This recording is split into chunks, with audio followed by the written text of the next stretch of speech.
you doing? David Taub here with NextLevelGuitar.com. Hope all's going well, and I hope your guitar and musical journeys are going famously. Today I have 2 hacks for you, and this is for more of the beginner players or people who haven't been playing that long, and this is really going to help you to make your strumming sound different and interesting.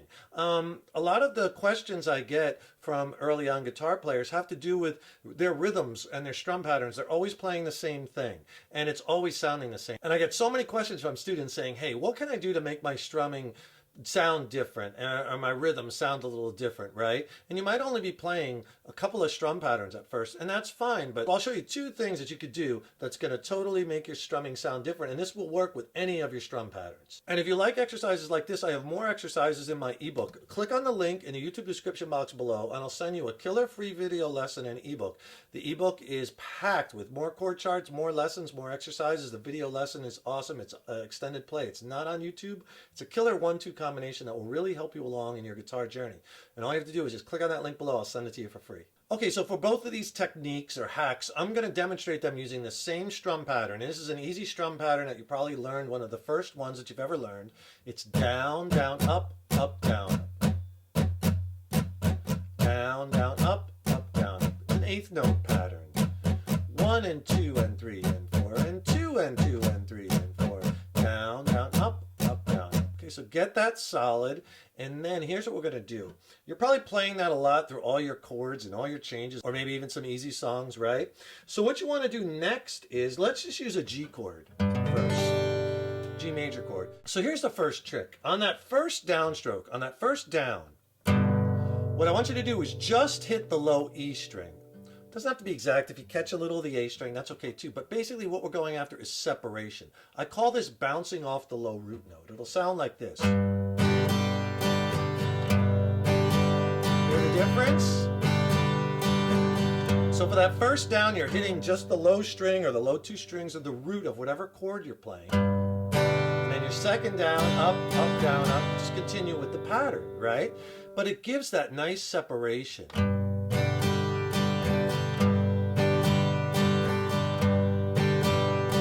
It's kind of like part chord, whole chord. Part chord, whole chord. Part chord, whole chord. Up, up, down, up. Part, whole, up, down, up. Part, whole, up, down. Okay, so when you got that, then practice on a 2 chord change. Like go to the E minor chord, but do the same thing on that. Part, whole, down, up, down. Right, and you do them both in time. 2 measures, 2 times through each.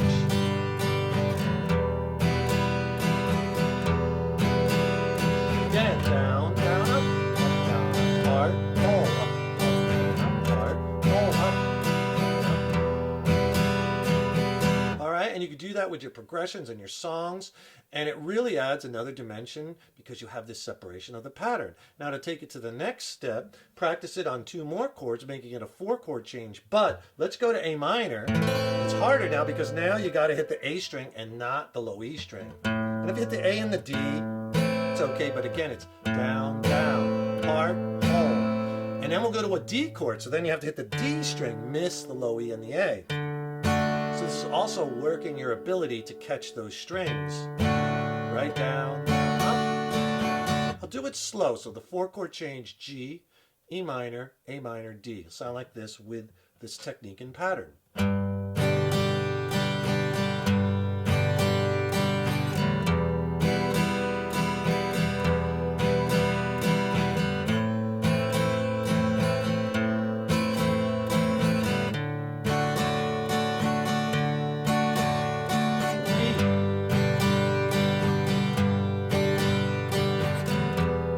Okay, so that'll really work your ability to catch the strings and separate the strum bouncing on the low root note.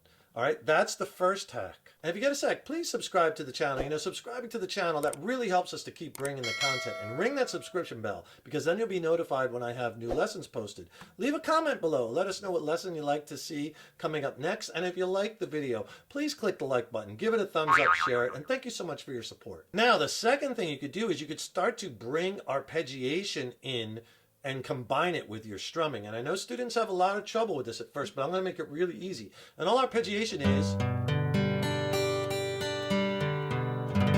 instead of hitting all the notes at once, you're picking certain notes out, certain strings of the chord.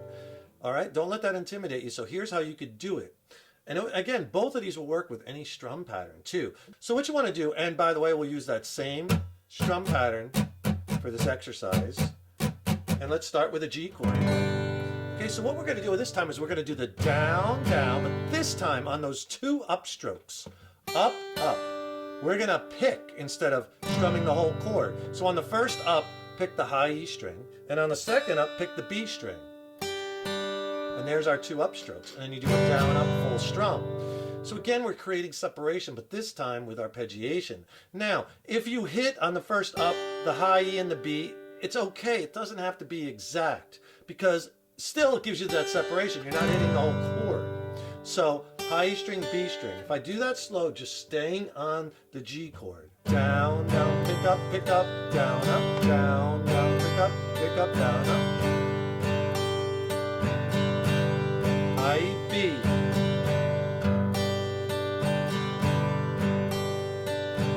Okay, and then you do the same template. Try it with E minor. Okay, now we do G to E minor.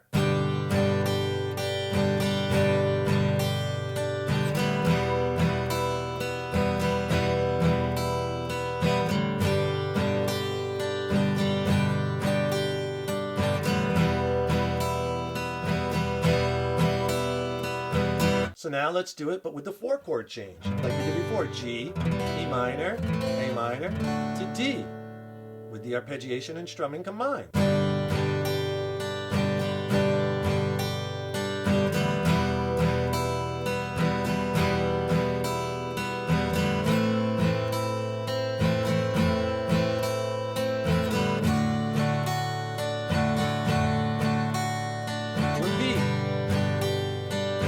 All right, so you see again how this really adds another dimension to your strumming. You're kind of taking your strumming to the next level, right? And then if you want to go to the next level after that, do both techniques where you're bouncing off the low root and arpeggiating with the strum. That'll sound like this. See,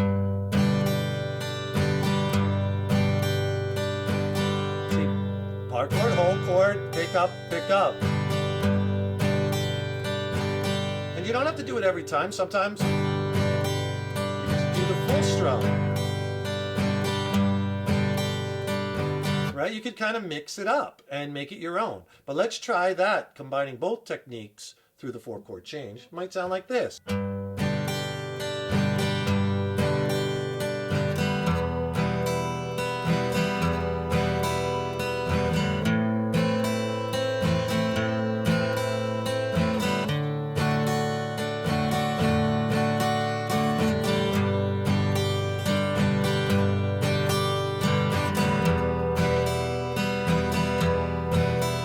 So there I mixed it up. Sometimes I was doing that low root bounce, sometimes I was arpeggiating, sometimes I was doing the whole thing, and that's what you want to do. You want to combine these techniques, make them your own, do what sounds best to your ears, but add those interesting different techniques and things that are going to make it sound different, make it more fun for you, the player, and more interesting for the person listening, right? So try them, do them slow at first, follow that template, try it on 1 chord, then a 2-chord change, then a 4-chord change, and then combine the techniques. So there's 2 ways that you could easily make your strumming sound more interesting to the listener and more fun for you to play it, right? Have fun with that. Practice it slow at first, work up the speed. And remember, click on the link below, get my free video lesson and ebook. It'll really help you along in your guitar journey. And don't forget to subscribe to the channel and ring that subscription bell, right? That really helps us to keep bringing the content. And if you want to check out some of my original music, I dropped a new record with my original band, Mind Cell. We're based out of San Diego, California. I'm really stoked about the record. I think it's some of the best music I've ever written.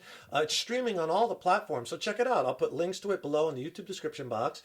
Let me know what you think. Check it out. And then if you have any questions on the gear I used, or maybe the studio production or the songs, drop me a line. I'd love to hear from you. Thanks so much for tuning in, and thank you so much for your support over the years and years. So appreciated. Keep up all that hard work on those guitars. Keep having fun with them, and remember, your guitar playing is an evolution. So enjoy the journey. Take care, rock on. See you in the next lesson.